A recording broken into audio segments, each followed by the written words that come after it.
In 2025, after a series of hospital visits and just not feeling okay, I decided to take my health more seriously. Since then, I've been exploring healthier ways of enjoying my regular meals. A lot of people say there's no bad food, and I completely agree with that. What matters is how you make your food, and that's how I got here. I love pancakes so much, and instead of cutting them out of my diet completely, here's a healthier way that I enjoy my pancakes.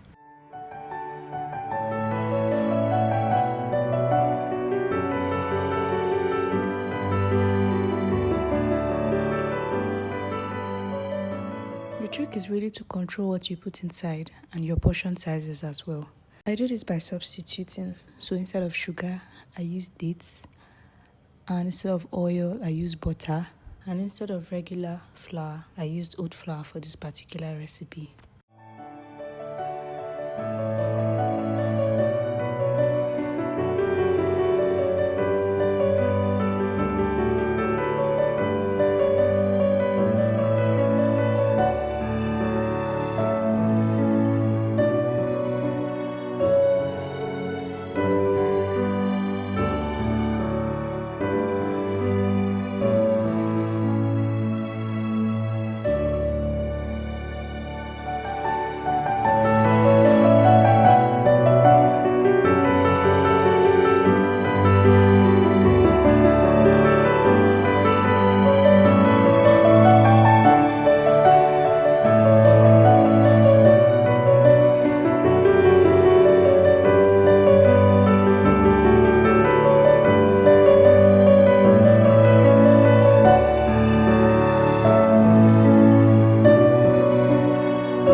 I paired this with scrambled eggs and a bit of Greek yogurt for extra protein.